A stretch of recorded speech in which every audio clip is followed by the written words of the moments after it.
Hey, what is going on, my specialist SBC here, and welcome to my top 10 most anticipated movies of 2019. So, if you guys watched my last video, my top 10 movies of 2018, a lot of my movies are going to be pretty similar to my list. I mean, there's a decent mixed majority of what I'm kind of anticipating for next year. So, but this past year, 2018, was a pretty big year for movies.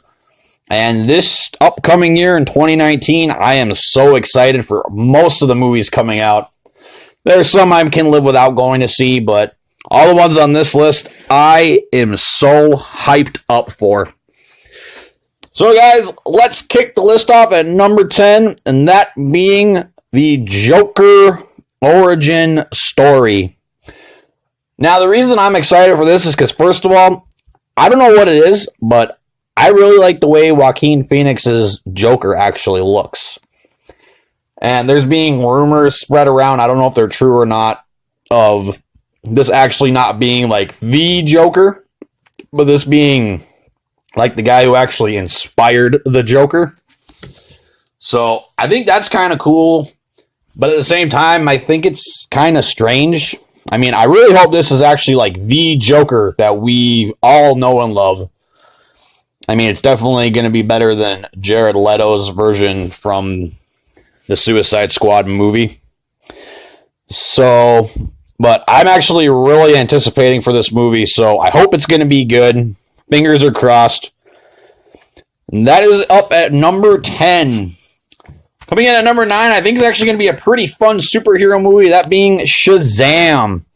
So next year is really, between 2 months, it's actually going to be the battles between Captain Marvel. So I'm actually kind of curious to see how that's going to go. But Shazam's actually a character I don't know a lot about. The only thing I actually honestly knew about him for the longest time is all he has to say is Shazam, and then he turns into a superhero as a little kid. So it's going to be interesting seeing how they're going to do this. Maybe they're going to tie it in. I would assume they're going to tie it in together with like the Justice League, because they still have part 2 coming out. And in all honesty, with the recent release and actual big success of Aquaman, I actually have some pretty high hopes for this movie. Like I said, from the trailers, it looks like it's going to be pretty funny. But at the same time, I feel like it's going to probably end up being a really fun superhero movie, especially on the DC side. So Shazam is at number 9. Coming in at number 8 and bringing out the kid in me once again, that's Detective Pikachu. Now, I heard they were making this movie. I was very hesitant when I heard about this movie. But then I watched the first trailer and I found out Ryan Reynolds is actually voicing Pikachu. Oh, I laughed so hard because all I saw was Deadpool. All I can think of is Pikachu wearing a Deadpool suit, or even Deadpool wearing a Pikachu suit. That's all I can honestly see right now. But growing up, I loved Pokemon. I loved collecting the toys, collecting the plushies, collecting the cards. And I really just think that this is going to be another pretty fun movie, especially for like the kids in the 90s growing up playing Pokemon. And maybe even some of the younger kids who are pretty familiar with Pokemon, too. So, Detective Pikachu is at number 8. Coming in at number 7 is one of my favorite movies as a kid, and that is Aladdin. Now, with Aladdin, the only thing I'm a little skeptical of is Will Smith as the genie. I don't know if anybody has seen the pictures of him yet, of what his outfit's going to look like. Apparently, at some point in the movie, he is actually going to turn blue. So he's actually going to be more accurate compared to, like, Robin Williams. Because Robin Williams was originally supposed to play in this role once again, but unfortunately, with his tragic passing 5 years ago, that is obviously not going to happen. But Aladdin is one of my favorite movies as a kid. I loved watching it over and over again. So I'm really excited to see one of my favorite kids' movies come to life and come to the big screen. So that is why Aladdin is in at number 7. Coming in at number 6 It's only going to be in theaters for a day, but that is Dragon Ball Super Broly. Now, when Broly first came to the Dragon Ball universe was in the legendary Super Saiyan movie. And of course, unfortunately, that was not canon. But now everything that involves Dragon Ball Super is now canon. So Broly is officially canon as well as Bardock. So I'm pretty excited. I don't know if they're going to be maybe remaking more movies like that and making it officially canon so they can maybe eventually tie it into another movie. But I cannot wait to see Broly on the big screen. I can't wait to see him, Goku, and Vegeta just battle it out. I can't wait to see what other big surprises are going to be in this movie. And I cannot wait to see Gogeta back in action. So, Dragon Ball Super is number 6. Kicking out the top 5 is It Chapter 2. Now, this is the only scary movie that I am so excited for the next year.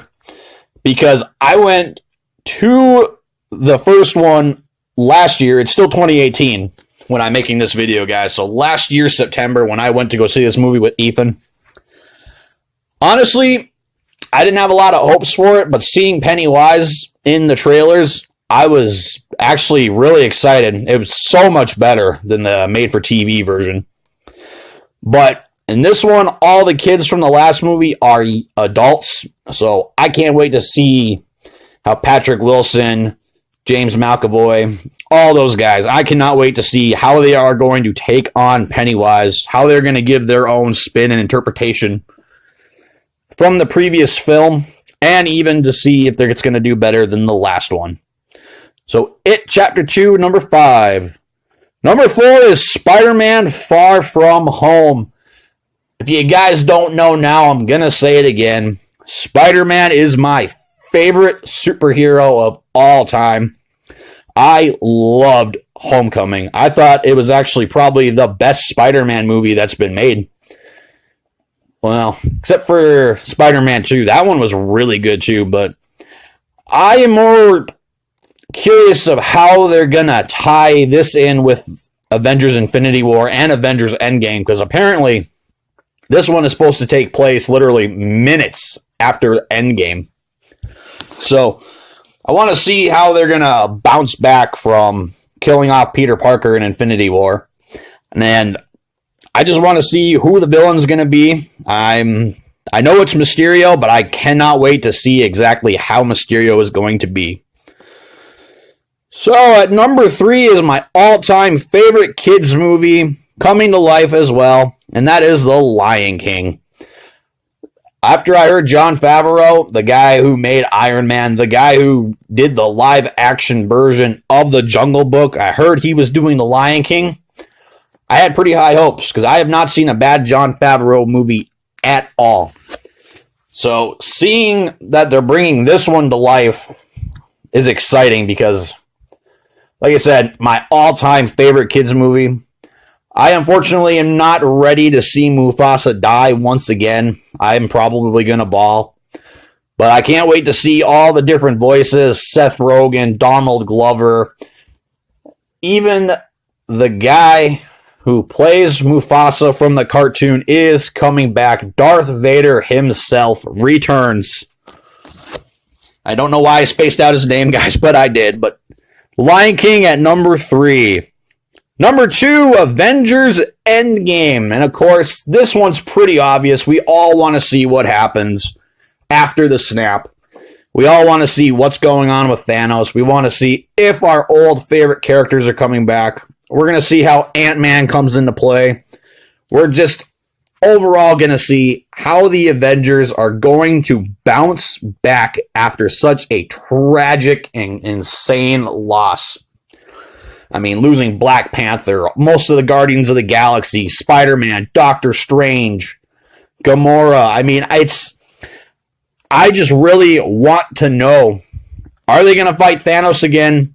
Are they maybe going to go into alternate times and try to find different Infinity Stones? Or how they're exactly going to do all of this? There's just so many questions, you guys. So Avengers Endgame is number 2. But of course, coming in at the number one spot is Star Wars Episode 9. And of course, for so many reasons, it has now been confirmed that there will be a time jump. So we are going to be jumping 1 year after the Battle of Crate. We're going to see how the Resistance comes back. We're going to see what Rey and Kylo Ren have been up to. The First Order. Is Luke Skywalker coming back? Lando Calrissian's coming back. And, of course, Carrie Fisher will also be back from unused footage from The Force Awakens in this movie. So that is my most anticipated movie of 2019. But you guys should have guessed that, because, you know, it's me. So, make sure you guys let me know down in the comments section below, what are your top 10 most anticipated movies of 2019? Let me know. And like always, guys, like, comment, subscribe. See you next year.